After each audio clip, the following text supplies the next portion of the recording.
Quando eu abro a Wikipédia, geralmente eu escolho os artigos em inglês como uma fonte boa, tá?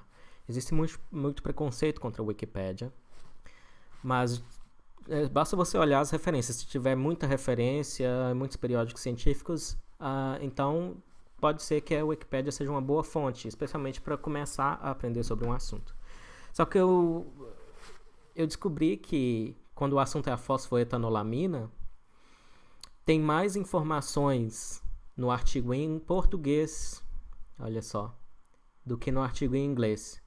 E claro, o motivo a gente sabe que é político, né? Mais do que qualquer outro motivo. Por causa do Chierice, do grupo dele na USP, né? Que começaram a... Que meio que parece que passaram um carro na frente dos bois, aí virou... o povo começou a acreditar que a fosfoetanolamina é tipo uma pílula milagrosa e que vai ser a panaceia contra o câncer. Primeira coisa a ser dissipada é que mesmo que se for uma droga que ajuda no câncer, e mesmo se for uma droga que cura alguns tipos de câncer, não existe o câncer. Há tantos tipos de câncer quanto tipos de tecido no corpo humano, e talvez mais tipos de câncer, porque há mais formas de uma coisa dar errado do que de dar certo, especialmente quando se trata de tecidos biológicos tão complexos e frágeis. E que precisam de estar tudo no lugar, um monte de detalhe biomolecular para dar certo, para ser funcional. Então, é claro que está aqui os artigos do grupo do Chierice, especialmente com a primeira autoria do Adilson Ferreira. Então, está tudo citado lá. A Wikipédia em português fala do suposto, né, papel anticancerígeno da fosfoetanolamina. Mas uma coisa que eu gostaria de chamar a atenção é que não está citado aqui e não está citado nos artigos do grupo do Chierice, até onde eu vi, não está citado aqui um deles, da Adilson Ferreira. Aqui é esse mesmo, o mais recente, 2013, está aqui. Então, esse artigo, esse estudo do Ferreira e colaboradores, eles detectaram assim, uma indução do suicídio celular, que a gente chama de apoptose, em células cancerígenas,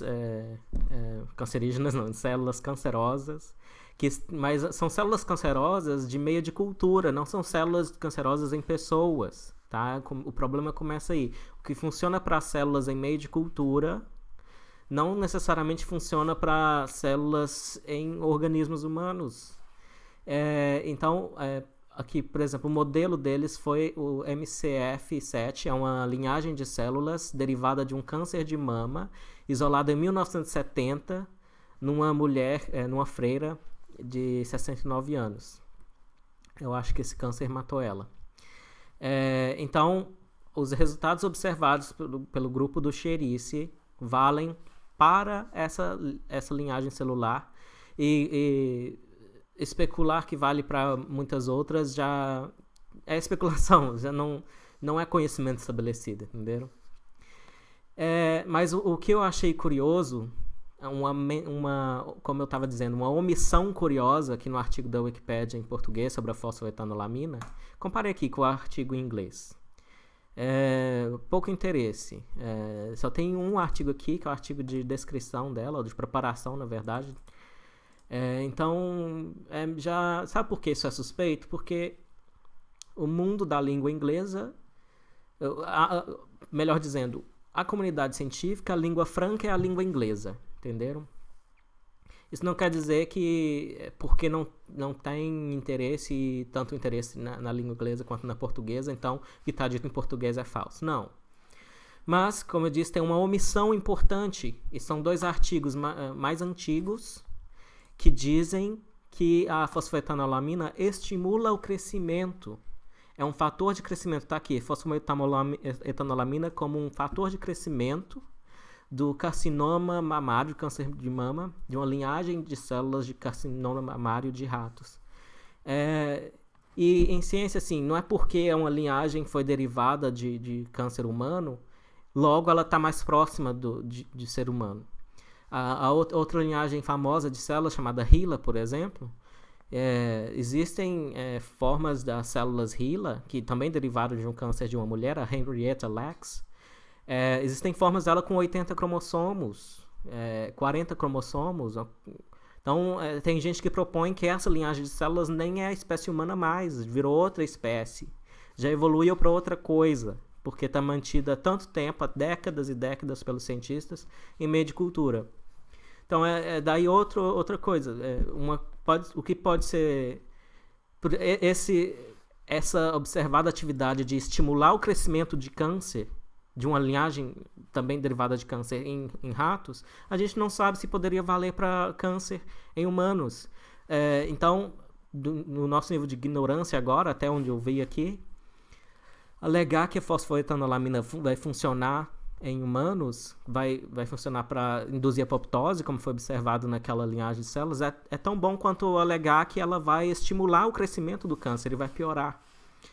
Porque as duas coisas foram observadas. E eu acho que o correto seria, e talvez é um buraco no conhecimento por falta de tempo e investimento nisso mesmo, precisa ter uma síntese agora, uma consiliência entre uma coisa que foi observada, que foi em certas linhagens cancerosas, foi estimulado o crescimento delas, e outras linhagens cancerosas foi não estimulado, né? A apoptose foi induzida.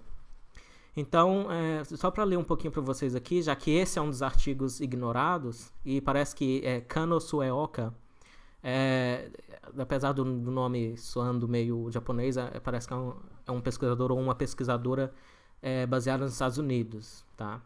Então, esse artigo é relativamente antigo, mas, como eu disse, não está citado no trabalho das novas observações. Então, no mínimo, lá na discussão devia estar dito, olha, mas em essas outras linhagens aqui, a fosfoetanolamina, também conhecida como fosforiletoanolamina, estimulou o crescimento dessas células cancerosas.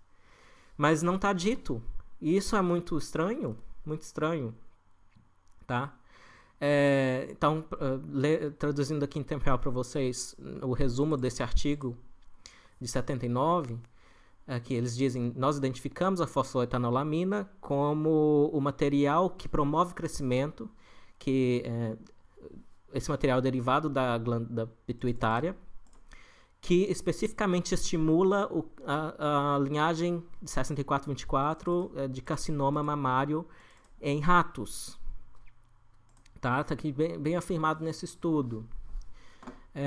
E outro estudo também, relativamente, esse é de 81, diz algo similar. Também é do mesmo autor, ou autora, Tamiko, não sei se é feminino. Enfim. E de novo, está dizendo aqui os efeitos da fosfoetanolamina e a etanolamina do crescimento de carcinoma mamário em cultura. Vamos ver, de novo, 6424, tá? É a mesma linhagem. Então, por que é isso que me intriga? Então, eu achei 2 estudos aqui afirmando que, pelo menos nessa linhagem aqui, o efeito da fosfoetanolamina é estimular o crescimento.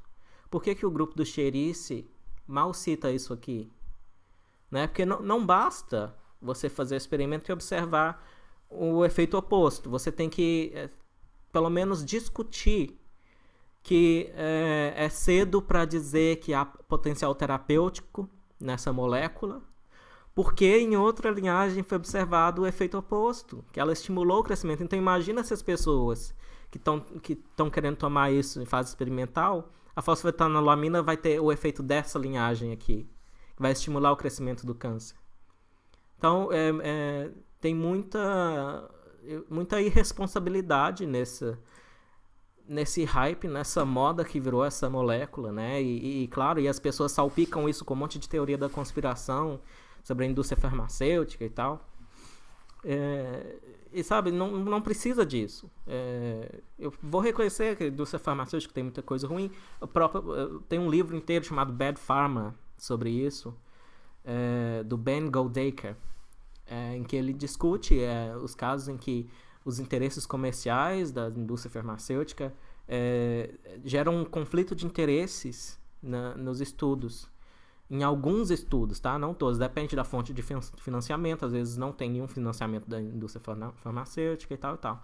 Um problema maior, eu acho, no desenvolvimento de drogas contra o câncer hoje são as patentes, que dificultam a troca de conhecimento entre indústria mesmo e pesquisadores, e entre pesquisadores na própria comunidade de pesquisadores. Então eu me pergunto por que o Kano Sueoka, ele ou ela, não sei ainda, está sendo ignorada aparentemente nessa discussão, já que virou uma discussão pública, né? É importante que alguém diga, eu estou aqui para dizer isso, e recomendo que se veja isso, que eu não achei nenhuma revisão do assunto que resolvesse essa incompatibilidade de resultados, que explicasse porque vale para uma coisa e não vale para outra. Aqui um estudo mais recente da Tamiko, eu vou falar que é mulher, porque parece. Então aqui, esse estudo mais recente, né, de 2001, ele conclui assim que os resultados sugerem que ter uma quantidade suficiente de fosfoetanolamina ou a composição apropriada de fosfolipídios. Fosfolipídios são as moléculas, os lipídios da membrana celular, tá? E a fosfoetanolamina é um intermediário na produção da membrana celular, desses lipídios. Nas membranas é crucial para a diferenciação das células epiteliais. Então, de novo, assim, tá dizendo aqui que a fosfoetanolamina parece importante para o crescimento e diferenciação de células de pele, né, epiteliais. Tem vários epitélios, na verdade, não é só pele no sentido popular. Enfim, mas está aí. Tamiko Kano Sueoka parece ser uma das pessoas que mais entendem de fosfoetanolamina no mundo. E essa pessoa achou resultados opostos aos resultados do grupo lá do Chierici e do Adilson Ferreira. Então, já que chegou ao Congresso e o Congresso está disponibilizando, eu sugiro que tentem contato com essa pessoa, tá? E que as evidências sejam postas na mesa para ver se faz qualquer sentido. E claro, enquanto isso, já estão acontecendo os estudos duplos cegos randomizados com os efeitos da fosfoetanolamina em humanos. Eu acho que já começou no Brasil.